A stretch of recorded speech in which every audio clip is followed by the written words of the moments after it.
Much. Now, good. Okay. Thank you. Let's begin with prayer. Oh, great and holy God, there's so many things going on that confuse us and entice us and distract us. We ask that you would give us a sense of focus and peace as we begin to hear about history, because of course you are in our history. You are the one guiding us, and we are so grateful.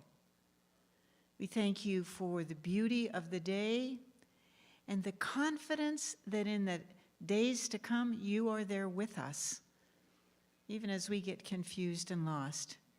And we are grateful for an opportunity to look back and see what you have done before we arrived on the scene.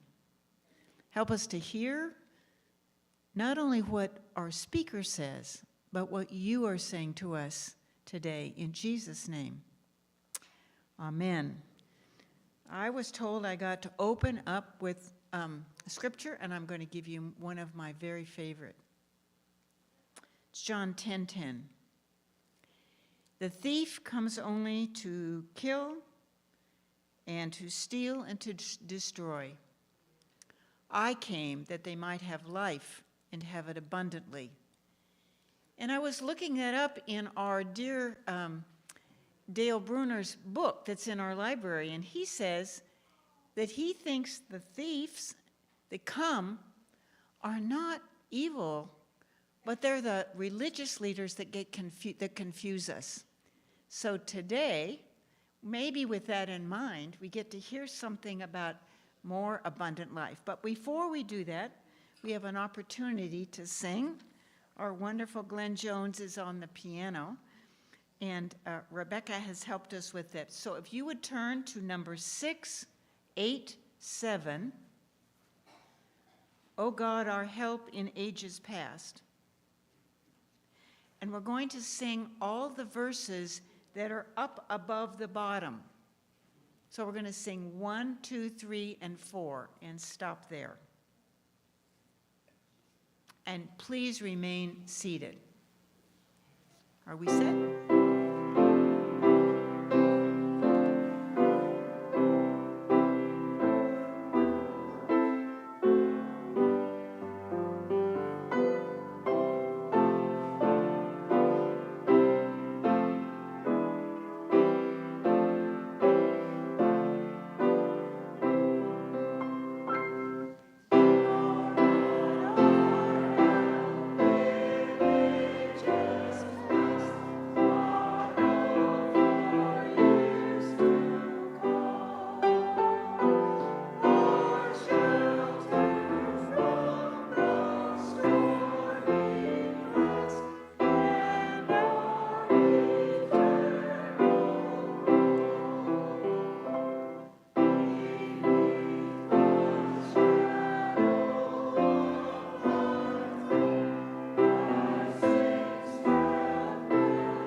Amen. Today we have a treat.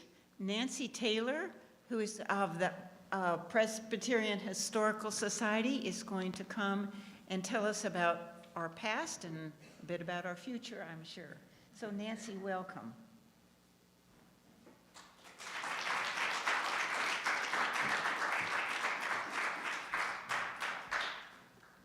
Thank you, Nancy. It is such a pleasure for me to be here. I am the executive director at the Presbyterian Historical Society, and one of my intentions here today is to tell some of you a bit more about what we do, and also to thank all of the folks in the room who already know at least some about us. Some of you are very long supporters of the Historical Society, and we are very appreciative of that support. I want to thank in particular Jane and Edmundo Vasquez. There you are. Thank you. And Pam and Martin Hessel. So thank you all. There's also the Convocation Committee and George Abdo, who I've figured out a lot of you know. The Convocation Committee was very gracious in allowing me to speak with you today. And that credit also belongs to George Abdo, who's a former member of the Board of Directors of the Historical Society and a former chair of the board. And he has been just a wonderful host for us this week. So thank you very much, George. I also, before I start, want to introduce my two colleagues who are here, and we will be with you afterwards as well. And so please, if you have individual questions or want to just chat more with us, please do that. I'm going to go to the back first. So Kristen Gatos, our Director of Communications. There's Kristen. And then our Director of Development, Lucy Duxon-Bramble.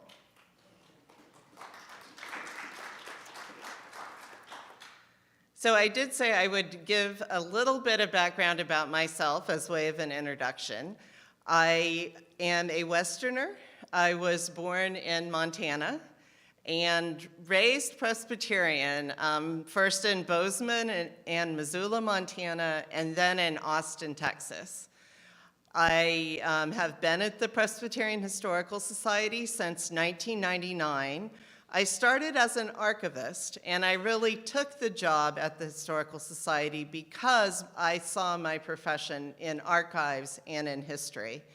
In fact, I had stayed in Austin and have 2 degrees in history from the University of Texas at Austin, and then went to Madison, Wisconsin, up there, the kind of middle of the Midwest, and was studying history and archives in Madison. And I actually moved to Philadelphia, where the Historical Society is located, in order to take a job there as an archivist.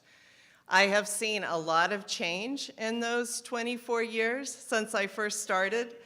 The electronic age and the digital age was just starting to impact us in the 1990s.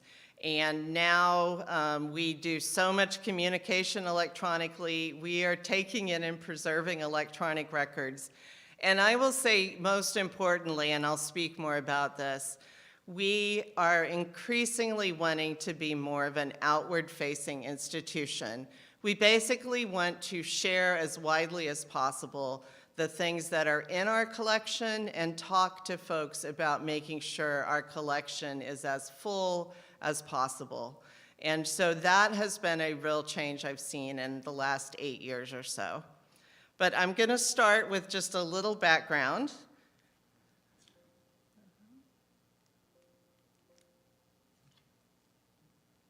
There we go. I probably had it upside down. This is our building in Philadelphia.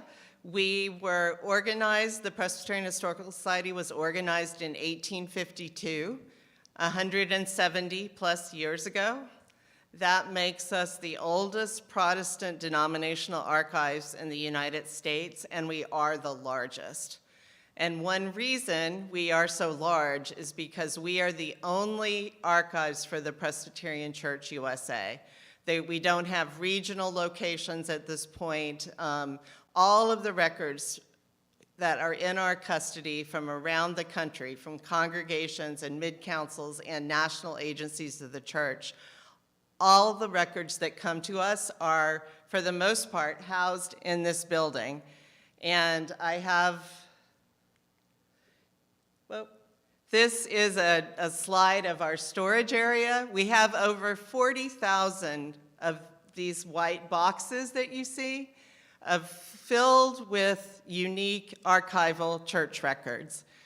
The image at the bottom, you can kind of see how the aisles go way down. It's a whole city block underneath our building in Philadelphia. Believe me, we did not start this way. When we first were organized, we were renting space in various buildings in Philadelphia. And then finally, in the 1890s, we moved into what is called the Witherspoon Building, which was a big Presbyterian office building. So if you can imagine, there's the Office of the General Assembly, the Board of Christian Education, the Board of Publication and Sabbath School Work, and we had 2 floors, which were the Presbyterian Historical Society. And that constrained us a bit about what we could collect, and this is before my time. I just want to make that clear. I've heard that collections were increasingly stored in the basement and like way on high shelves, and we were really outgrowing that space as we were becoming primarily the archives for the Presbyterian Church, U.S.A. And so finally, with the reunion, actually was not really a reunion, with the union in 1958 of the Presbyterian Church, U.S.A. and the United Presbyterian Church of North America, the old UP Church, that brought a lot more records into the archives and a lot of interest in building a building just for us. And so with money from those combined denominations and with donations from individuals, we were able, through some programs through the city of Philadelphia, to actually, let me back up, to build this building for us. It was constructed in the 1960s, although it does look, as I like to say, faux colonial, faux Georgian, so it fits into the historic district in Philadelphia. We have underground storage now since the 1970s that goes the full city block. And our collection is both archival records and printed materials. We have a lot of books that supplement our archival collections. We have a small museum collection, although we're not primarily a museum. And we do have audiovisual materials, which are proving to be really valuable as more and more people think about making their own movies, looking for visual documentation of history. And so that is in our collection as well. These are some of our staff members, just so you get a sense of what it's like inside the building. Nick Skaggs on the left is processing a collection, and you can see those are some of those white boxes. He's putting everything in acid-free folders. He's going to create an inventory of that collection, and it will be really easy for researchers to use, and if we choose to digitize it, easy to digitize. And then on the right, one of our reference archivists, Sonia, is talking with an intern that we had early in the year. And that's part of the reading room. You can't really see it, but we do have on-site researchers. We're open to the public, and I'm very glad to say that we have reopened now for 2+ years after the pandemic, because we did have to shut our doors and we had no researchers able to come in. The staff was there by June of 2020, and we were really trying to think how we could accommodate our constituents, our clients, the people who wanted access to our materials. And so we really started digitizing more and more material, and the fruits of that you can see on our website. So there have been some real positives that have come out of the pandemic. We also started a Zoom webinar series. So that was something we talked about for a long time, but it was the pandemic that jump-started that. So we are almost back to what I would call pre-pandemic levels of research on site. and we're taking a lot of momentum from things that we innovated about and had to pivot during the pandemic into some of our new initiatives. Before I talk about the mission statement, I do want to tell you where we're situated in the national church. For those of you who are familiar with the Presbyterian Church U.S.A., there is an office of the General Assembly, and we are part of that office. And that means the stated clerk of the Presbyterian Church U.S.A. oversees what we do. My boss is the deputy stated clerk, and then the stated clerk. So that's where we are. And there's an organization for mission, and that charges the stated clerk of the denomination with caring for records. And of course, that person can't do everything they're charged with, so they delegate that responsibility to us. Because we are in the national structure of the church, we do get funding from the Presbyterian Church USA. Right now, about 2/3 of our budget comes through per capita, through the funding model, the current funding model of the church. And then about 1/3 of our budget we get through donations, through some endowment income, and increasingly from grants. And toward the end of my presentation, I'm going to talk a little bit about how the grant money we've been able to secure has really boosted some of our outreach efforts. This is the new mission statement. I'm not sure how many of you can read it, so I am going to read it out loud. And let me just give you a bit of background. When I started at PHS, so probably by the mid-2000s, we had a short version of what we said we did, and that was we collected, we preserved, and we shared. And we still do that. We have not moved away from that. That is the core foundation of what we do. We collect history, in particular history from the Presbyterian Church USA and predecessor denominations, but also more widely ecumenical history.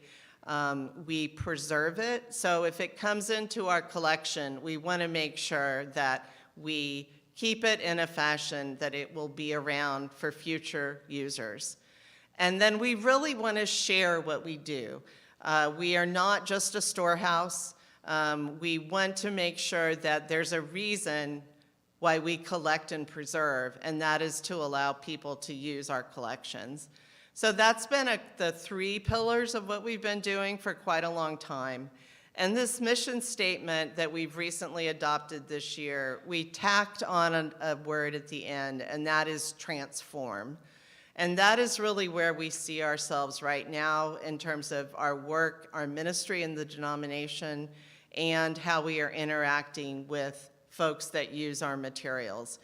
We believe that by studying history, by basing that study and that exploration on actual materials created at the time, that is a way for people to see what's happening and what's happened in the past, what's happening in the present, and then where we're going in new lights. The new mission statement, I'm going to read it. The Presbyterian Historical Society leverages its collections and archival work to galvanize the transformative power of history in the Presbyterian Church USA and wider community. And we also wanted to lift up 3 institutional priorities, and we chose to wrap 2 of those around phrases from the brief statement of faith that particularly resonated with us in this time. So one of those is we collaborate with entities and individuals to gather and share a full record of the past, allowing us to hear the voices of peoples long silenced. And it's that last phrase that's from the brief statement, to hear the voices of peoples long silenced. We also want to provide broad and equitable access to our collections and resources. And the 3rd priority in this moment is to foster reconciliation and repair in the PCUSA and wider community through programs and resources that support the call to work with others for justice, freedom, and peace. And again, it's that last phrase that's from the brief statement, to work with others for justice, freedom, and peace. And I'm going to unpack this a little bit more through the rest of my presentation. So again, it's collect, preserve, share, and transform. I've already said a little bit about our collection, and again, we collect nationally, and that means congregation, mid-council, national agency records from all over the country are in our repository. We also have a lot of personal papers, and these are really important because just the official records of entities of the church, they tend to be official records like minutes or reports that people file, for example, mission co-workers. They send them back to headquarters. Used to be the Board of Foreign Missions, COMAR, now the Presbyterian Mission Agency. They're reporting on what they're doing. And these records all have a particular point of view. They summarize. They don't tend to have a lot of personal reflection on the ministry that people are involved in or that congregations and presbyteries are involved in. And so we collect a much wider range of material so that you have both the more official records and the records like correspondence, photographs, diaries, in this day and age, videos, websites that can give more context to those those official records. And when you put those two things together, you get a much richer, nuanced, contextualized view of history. We also have organization records, and by this I'm speaking of non-PCUSA organizations. We are the archives for the National Council of Churches. We have over 1,500 boxes of NCC records, and so this is the largest Protestant ecumenical organization of the 20th century, and is still, in fact, ongoing. They are not as large or as influential as they were, especially in the 1950s and 60s, but they have done a lot of work, and all this is reflected in their records, to unite Protestants in the United States around certain issues, which I will say in particular resonate with social justice issues, civil rights, burned churches in the 1990s, poverty, hunger, homelessness, things like that. So we have those records. We also have a very large collection from the Religious News Service, which was organized in 1936 by the Conference of Christians and Jews. And this was an organization that was kind of like a wire service, like an AP kind of organization that didn't have reporters all over the country, but worked with reporters and photographers that were doing work and would bring in and collate and then spread back out religious news, both for community newspapers and publications and for the denominational press. And our collection, in particular, our photographs are from 1945 to 1983. And if you think about that time period in religious history in this country and abroad, how many changes occurred during that time period in a relatively short period of time. So this is an amazing collection to look at a very significant time in the middle of the 20th century. We have over 60,000 photographs that the Religious News Service collected and then offered to newspapers to run, and we're in the process of preserving those things. As I said, we have born digital content, books, and audio-visual materials. In 2016, we did our first intentional collecting initiative, and it was named the Pam Byers Memorial Collection.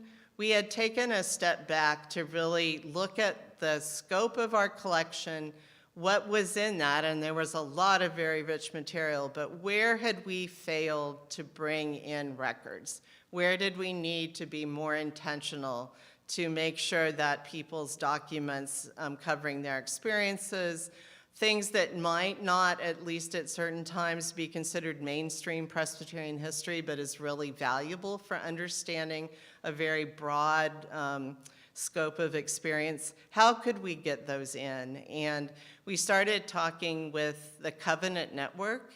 Pam Byers was the first executive director of the Covenant Network, and it was birthed actually out of Old First Presbyterian Church in San Francisco. Pam was a ruling elder there, and the pastor, Tim Hart Anderson, they, with several other people around the country, formed the Covenant Network to work within the structure of the church, in particular through overtures to General Assembly, to see if they could overturn a part of the Book of Order that was essentially preventing LGBT folks from being ordained. And there was a very long campaign that the Covenant Network and other groups like More Light Presbyterians, That All May Freely Serve, and other groups within the church were working on this issue. There were also groups that really wanted to have the Book of Order stay the way it was. And so this whole movement, battle, whatever word you want to choose, lasted for over 40 years. And luckily, Pam actually saw in 2011, 2012, the presbyteries finally approved the change to the Book of Order. It was in the early 2010s. Sorry about that. But she died from cancer in 2014. And a lot of the folks she was working with wanted to honor her legacy. They came to us. It was a series of dialogues, but it was them approaching us, and in particular former director Beth Hessel, to talk about, was it possible that the Historical Society could set up something that would benefit the historical record, but also be a legacy to Pam and her work. And so we launched this initiative in 2016. And the goal was to bring in more records that would document all sides of that 40-year contentious debate over gay ordination. And we are succeeding. I mean, it's important for me to note that this is ongoing. It's not, we've brought in a lot of records initially. We continue to collect personal papers. We've moved a lot to doing oral history interviews to fill gaps in our collection. But this takes time and patience, and as we spread the word through groups like you and other Presbyterian organizations, we know there's more material out there. So this started before the pandemic in 2016. It is ongoing. And I have slides of a few things from that collection. This is Pam Byers in the lower left. A march for Presbyterians for Gay and Lesbian Concerns, one of their banners, and then just a piece from the papers of the Covenant Network that talk about why they were formed. We need more light. At this point, More Light Presbyterians was called the Presbyterian Gay Caucus, and they picked up this theme of more light, and that is the current name, More Light Presbyterians. The More Light records initially were donated to Rutgers University, and partly it was because, and I've heard this, there was a lack of trust between people in the gay and lesbian community, the LGBT community, about would the official archives of the Presbyterian Church, U.S.A. value their records and make sure they were accessible. And so because of some connections at Rutgers, the More Light papers went there. Through the Pam Byers Memorial Collection, we have gone a long way toward building that trust. And I'm very happy to say that it looks like the More Light records are going to be transferred from Rutgers to the Historical Society, hopefully before the end of the year. It's a large group of records. It will just further the dialogue between our sources. You know, the more you have, the more people can kind of dig in and really discover different perspectives. So those are hopefully on their way. And then again, just some other things from this collection. There was a task force formed in the 1970s at the General Assembly level to look at this issue of homosexuality. And so starting in the 70s, the church they knew that things were changing, that there were issues that folks were encountering in their ministries and congregations. And you can trace this history now. We have a timeline on our website. We have digitized sources. And obviously, there's a lot of material we have that's not digitized, but we have reference archivists that can help people investigate this very important history. I think most of you know that this was an issue that split the church in some ways, not in two equal halves, but a lot of churches ended up leaving the denomination, the Presbyterian Church, U.S.A. I think this was the final straw. There were other things that had developed a feeling for some churches that they weren't really compatible with the current denomination. And so that really reached its height in 2010. And I think knowing that history and knowing how these issues were discussed is important to really understanding where the current church is, where our fellow Presbyterians are that have left the denomination, and it just brings perspectives that we would lack otherwise.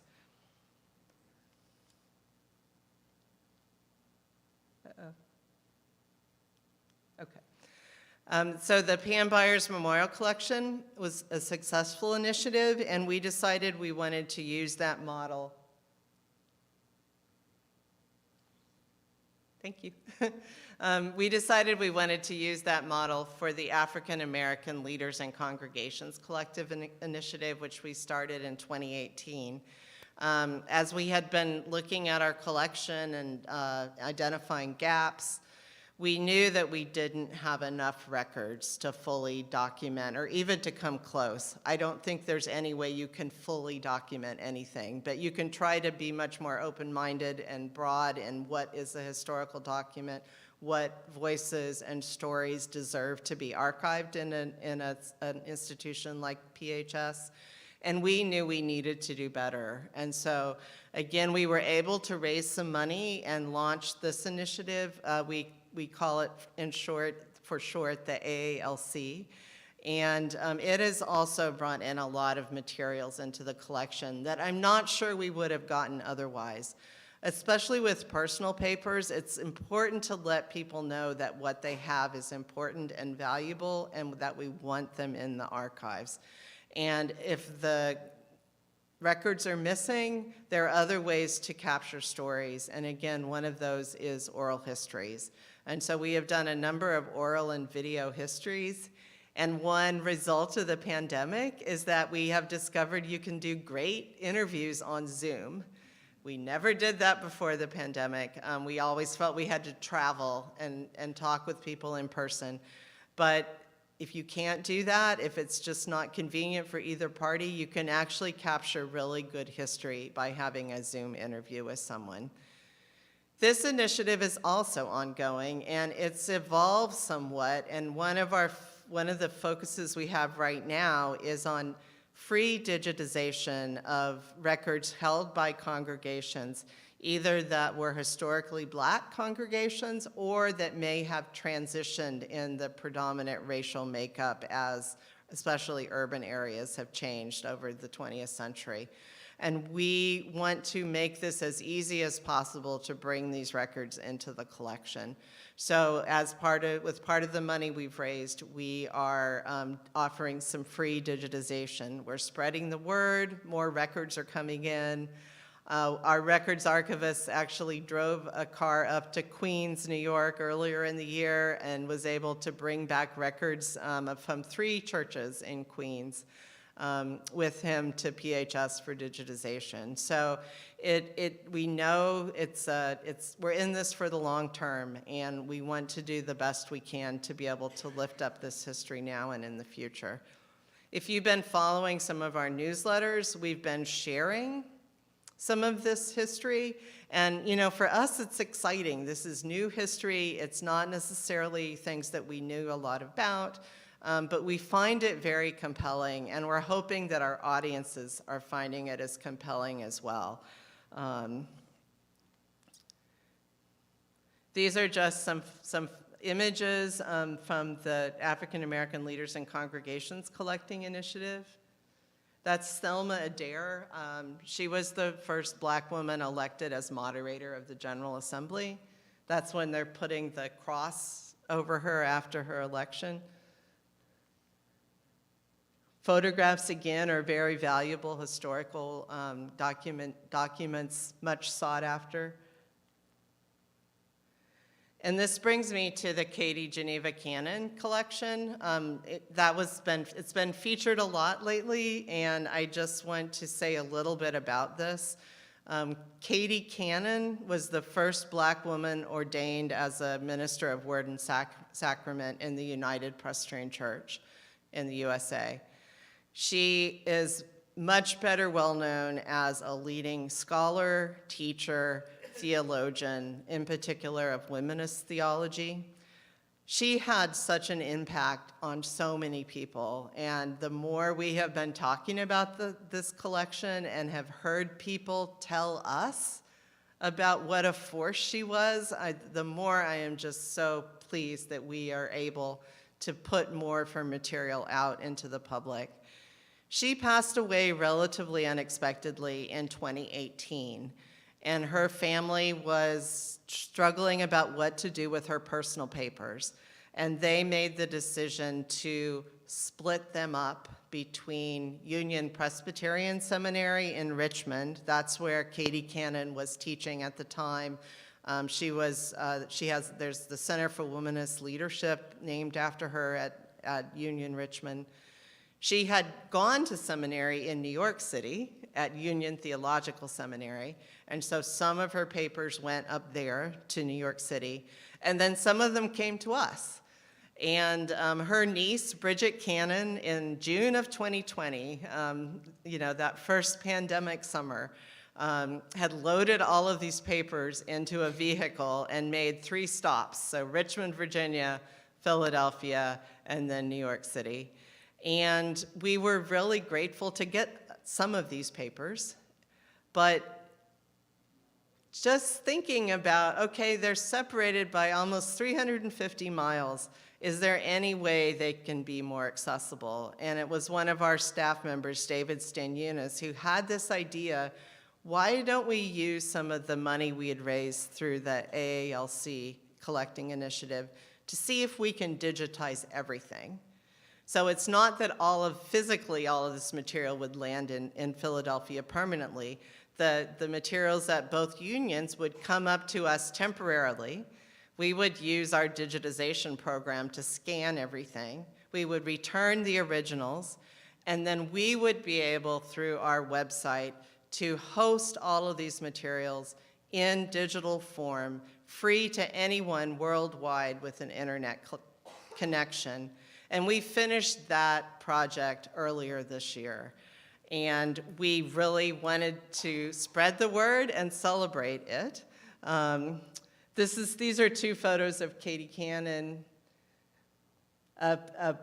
something from our collection with her notes and corrections. And what it says up there, a womanist interpretation of goodness in the face of manifold evil. Sacred Rhetoric in African American Text by Katie G. Cannon, PhD. So that's just the first page showing her corrections of that lecture. And she was an artist, and this is one of the coolest parts of this collection. It has works of art in it, like the one that you see to the left. Her ID when she was teaching at Episcopal Divinity School. And I'm going to talk a little later. We had a reception in October and celebration, and that kind of gets at this transform. Okay, I've talked a little bit about collecting, actually quite a lot. Stay with me. I want to say just a little bit about preservation. And really, collecting and preservation go hand in hand. We don't want to collect things we cannot preserve. And so we really do try to emphasize that we are putting our resources and our staff into the collecting of materials we know we can preserve long-term. We do that a lot through our building. So we have archival quality storage. We have an HVAC system that runs 24/7. That's probably the most important thing to preserve paper-based materials long-term, is to make sure they're in good storage conditions with relatively stable temperature and humidity. We have that in Philadelphia. It's not cheap to run a system like that, but it's so key to what we do. We also do digitization, and we used to shoot microfilm. In fact, in 1999, when I started, we had a microfilm room, and we had a camera, and we were still shooting microfilm. If any of you have tried to use microfilm, you know it's not that user-friendly.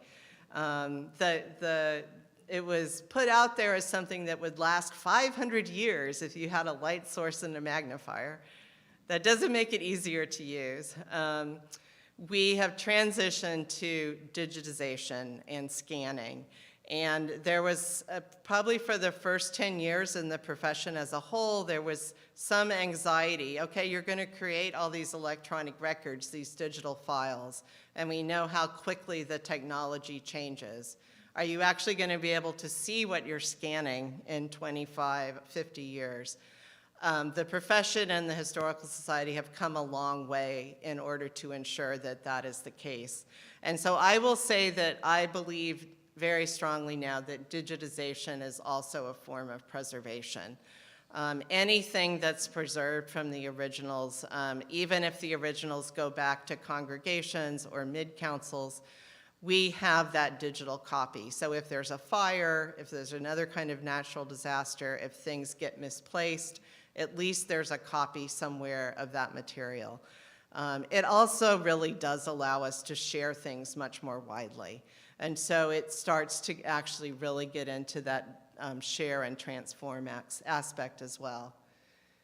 And then a key piece, we have limited space. We have a lot of it, but still it's not infinite. And we know there are some congregations that really want to keep their records on site, at least for now. And so one other service that we provide is to give people advice on how to do that in hopes of keeping those records secure and preserved. So that's just one other way we get at this whole effort to collect and preserve history. We want to make sure the valuable material is identified, brought in, and that there's some plan for preserving it. And that can be in various congregations. Everyone has different situations, and we try to be as flexible as possible. Sorry. This is Allison Davis, who's our digitization coordinator. She is scanning church records on what's called a copybook. It's a planetary scanner, and we use this for all of our scanning. Unlike, for example, a photocopier where you have to, or a flatbed scanner where you have to turn it over and kind of try to flatten it out, which can be very hard on bound volumes in particular. This has a camera that shoots from above. And there's a book cradle that will help flatten it out as you turn pages. And so this is archival quality scanning, and we're very proud of this digitization program that we've invested a lot of resources in. And I mentioned the religious news service, and partly I just wanted to share some images with you, but I will tell you a little bit about why this is important for preservation. The 60,000 photographs in this collection, a lot of them have acetate-based negatives, and the negatives are in envelopes with prints. And as the years have passed, the acetate negatives have started to deteriorate. Some of them are so bubbly and cracked that you cannot see the images on them anymore. And as they have degraded, they affect the prints and any other material that's in those envelopes. And so we knew this was happening. We would go back to where these boxes are in our archives, and you could smell, it's called vinegar syndrome, you could smell that, you know, deterioration was happening. But there are so many boxes, I think 229 boxes of photographs. It was just so large, and we did not have the resources to do what we thought was really important. So we've gotten actually 2 grants from the National Endowment for the Humanities to help to preserve these photographs. The first was a planning grant that we got in 2018, and then just this year we got $330,000 from the federal government through the National Endowment for the Humanities to help us preserve these photographs. And not only am I really thrilled about the amount of money, because it's going to let us do this for the whole collection very well, but just the thought that the National Endowment for the Humanities believes in this collection and what we do and how important this history is. It's a big endorsement, I think, of the Historical Society and our mission at this point. So these are just some photographs from the collection. There's very little Presbyterian content. Most of it is Protestant, generally Catholic, Jewish, and other religious faith traditions during this time period. But I had to pull one that is actually from a General Assembly of the United Presbyterian Church in the U.S.A. The one on the left is a worship service in a national park. And there was a whole ministry that started after World War II, went into the 1960s to really develop kind of worship services and ministries in national parks. It's fascinating, but that's a photo of a service there. Once you get into the 1970s, late 60s and 70s, I think these are both from 1974, you start to see a lot of images documenting protests, as it were, but really calls for addressing some of the rights of people that had not had rights before, protesting the war in Vietnam. This is folks talking for Native American rights. There was a lot of anti-nuclear work in the 70s, and so we have photographs that document that in the Religious News Service collection. This is from the 1960s, a little farther back. This was at one of the civil rights related rallies in the 60s. And then given that we work at the Historical Society, I think we have been intrigued by how many images there are of nuns doing what we think of as unusual things. And this is one of them. So this is a sister who actually would come out and pray in the huddle. And you can tell from their outfits, this was, I think, late 40s, early 1950s. And we have images like this throughout the collection. So kind of slices of life that portray religious leaders, religious figures interacting with members of their community. So that's just a really small taste of Religious News Service. And 3 more chaplaincy work during the wars, the Korean War and Vietnam War. Again, music provided by religious leaders. And then there's a lot of images that document relief work for refugees, especially after World War II. And that's just an example. Okay. Sharing, I hope that you saw on the back table, we have a lot of ways we are currently sharing. We have a journal, the Journal of Presbyterian History. We have a newsletter, both in paper format, Presbyterian Heritage, and PHS Matters in electronic format. If you do social media, you will see our posts on Facebook, on Instagram. We have a YouTube channel. We are trying to reach people in any way that they are there. I talked about PHS Live, which started during the pandemic. We do have exhibits, and some of them are available on our website. And I will just say, if you're curious about what we do, if you want to learn more about our collections, if you want to see our digitized content, go to our website. This is kind of a really good first place to start. This is the homepage. You can even Google us if you can't remember the URL, Presbyterian Historical Society, and that you'll find it there. And finally, just to sum up, I want to just lift up ways I see some of all this that I've been talking to you about as a transformation. What I haven't talked about yet, but I will tell you this was probably one of the most significant transformations in the last 5 years, was a collaboration with Community College of Philadelphia. And this was started with grant money. We got a large grant from Pew Arts and Heritage, which is a Philadelphia-based philanthropic endeavor. And they allowed us to bring in professors and their students into the archives. They would have assignments that they could use our material to write histories, there was a creative writing class that would look at files of missionaries and were charged with creating poems and reflections in verse. We have architecture students who are interested in some of the church architecture in Philadelphia, and some of it's pretty old.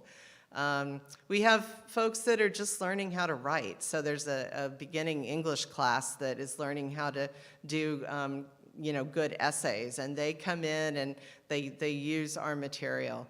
This started before the pandemic, and what was supposed to be the capstone of this project, which we called Building Knowledge, Breaking Barriers, was an exhibit. And so we had a panel of, I think we ended up with 7 students who were really interested in our material and wanted some experience creating exhibits. They were part of a panel. They were working with our staff to figure out what in our collection did they want to use to tell stories that really resonated with them. Kristen was one of the main people that worked with the students, and we were just reflecting that there was a trip with the students in March of 2020 up to the Brooklyn Historical Society. So that got in right before the pandemic started. The pandemic, what were we going to do? How were we going to proceed with an exhibit where no one could come into the building? And I think that pause helped everyone, because students really then had more time. They pivoted some. That's such a pandemic word, but they pivoted to thinking more about making sure what they wanted to exhibit really reflected where they were. And part of that was the murder of George Floyd and the racial justice protests that really erupted after that. A lot of the community college students are students of color, and that was a moment for them where they looked back at history in our collection and really wanted to lift up things they felt were very relevant to the present. This particular slide on the right, for any of you who have been to PHS, you'll know that there are 6 statues out front. They were done by Alexander Sterling Calder in the 1890s for the Witherspoon Building. And the 6 figures were like the important Presbyterian leaders that you would think of in 1890. And they were significant for their time and what they did for the church, but they also are not representative, right? They're all older white men. Several of them were either slaveholders or were supportive of people in their congregations who owned slaves. And it's been somewhat problematic for us to have these figures out in front of our building. They are pieces of art, so they are terracotta, and Calder did very little sculpture in terracotta, and so there's different reasons to preserve them, and I think by having them there but putting them in a much larger context allows us to tell a different kind of history. But one of the students in the exhibit, she wanted to directly kind of interface with these statues. And so she found papers in our archives of Betty Dura, who is a Black woman in Atlanta, was very active at all levels of the church. She wrote what are called choreo poems. And so the student lifted these out of Betty's papers, and we put them on these banners in front of the statues. And I'm sure you probably can't read them very well, but they're from her poem, and they talk about basically people of different colors and experiences and how important that wide range is to our lives today. So that was just one way that exhibit really helped transform the way we do exhibits at the Historical Society. We are never going back to what we did before. I don't know that we'll have banners in front of the statues again, but we might, and they'll probably say something about that whole history. Again, one of the students really was fascinated with Violet Oakley, and there's a church in Germantown area of Philadelphia that has some of her murals in it. None of the students are active Presbyterians. One of them on the exhibit panel had an aunt or a great aunt who was a member of a Presbyterian church, but they were so fascinated with the material in our collection, and they wanted to tell stories based on it. So that's a panel from the Violet Oakley part of the exhibit. Inside, some students that are looking at materials. And we did have an event, an exhibit opening finally. It was long delayed, but this happened a year ago in October of 2022. You can see some of the folks that attended. It was such a joyous occasion, but because of the pandemic, everything got delayed. Students brought their families, other classes of students came. We had our board there and other important, quote-unquote, Presbyterians, because they are, including, Grady Parsons, a former stated clerk. That's his back to us with the white hair. He and some other folks were there. So it was just a real joyous wrap-up. And not only did this project transform us as a staff, the way we do exhibits, but also who we see as our constituents.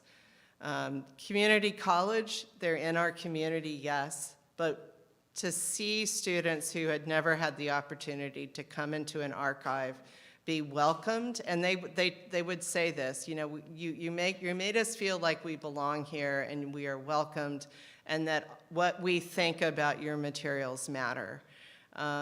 It's a way of approaching history and historical materials that has really resonated with the staff at PHS. So transform us, and has been, I think, transformative to those people that have had that opportunity. I talked about the Katie Geneva Cannon collection already, but I will share with you that last month that we had a celebration of that collection, and we had a number of people come and speak about Katie Cannon, including Brian Blunt, the immediate past president of Union Presbyterian Seminary.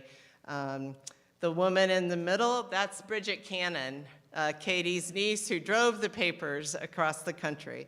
Siobhan Starling Lewis is at the bottom. She's one of the current General Assembly co-moderators, and she came and gave the closing prayer for us. And then just one more shot from this. It was just such an amazing event again, and a way for people to share about how Katie Cannon had impacted their lives, and really to celebrate the creation of this digital collection. We would not have launched an effort like this 25 years ago. There was a lot of kind of underlying competition in the archives profession, and institutions kind of had what they had, and there wasn't a lot of different ways to share. A collaboration like this is still fairly unique, But it has been, again, a wonderful opportunity for the Historical Society to transform what we do, and we hope it's transformative for people who use the collection. And I've already mentioned the grant from the National Endowment for the Humanities. One of the key ways we use that money is we've hired 2 new staff members, and they are going to be doing a lot of the scanning and rehousing. And we were just thrilled when they joined us in September. They're posing in front of 2 blown up RNS images that are in our meeting room. Okay, the last thing. We are so excited and thrilled with what we are doing now, and we see ways that we want to expand in a way that we've not been able to. One of those is to do more outreach to the denomination in particular. I think most of you have at least heard about us because of your past careers or where you live, and you may have heard about the Historical Society from fellow residents at Monte Vista Grove. But there are a lot of folks in the denomination that once they learn about us, they'll say, "Oh, I never knew," or "You're such a hidden gem." And we want to make sure that more people, more Presbyterians, know what a good resource we are. Again, we think that can be a transformative thing for the way they think about history and for the direction the church is going. So one very crucial piece that we've been missing is having a staff member completely dedicated to doing that kind of outreach work, to interfacing with people in congregations, with presbyteries, but in particular with congregation members, about knowing about our programs and resources and making sure that we find ways to connect. And so we have started, we're in the quiet phase of a campaign. It's a small campaign. The goal is just $500,000. But 75% of that money is to pay the salary of a staff person who will solely be dedicated to doing that outreach work. And to really, that will bring together both the share and transform pieces of our new mission statement, we think, in a way that will really serve the church. There are other smaller aspects to the campaign. We want to improve access to our building.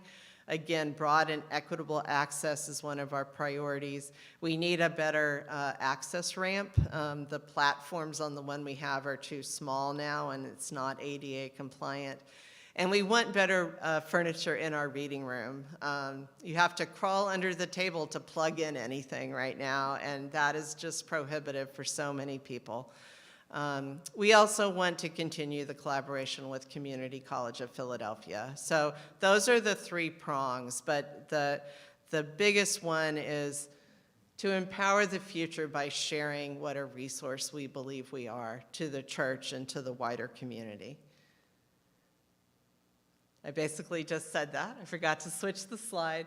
I'm going to leave this up. This is our contact information. Again, our names and titles. If you want to email us, there's an email that gets checked daily, the ref desk email, and then your question would be routed to whoever is most equipped to answer that. We do still take phone calls. We are here to be of service to you all, and so I really appreciate your time today. And I also appreciate you sharing with other people in your networks about the Historical Society. Thank you.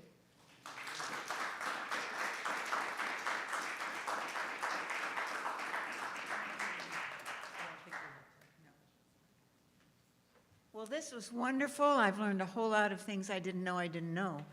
Unfortunately, we've learned so much that the meal is already starting, and Nancy and her group have resources and are available for questions. So this time after Convo, take your questions to these people who are here. There's resources to put in your desk or wherever you keep it, and then go on to dinner. I understand there's a lot of space for us, so all of you who'd like to eat and enjoy more conversation. So 2 opportunities right now at the back or at dinner. But let's pray and thank God for all we have. Oh Lord, thank you for all we have. We are swimming in blessings, and many of them we didn't even know about, and we have learned about them today, or places to find new ones. And for that we want to thank and praise you, that you are the God of history, the God of the past, the present, and the future, and we are a blessed people. And for all that we thank you in Jesus' name. Amen. Let's go forth and learn.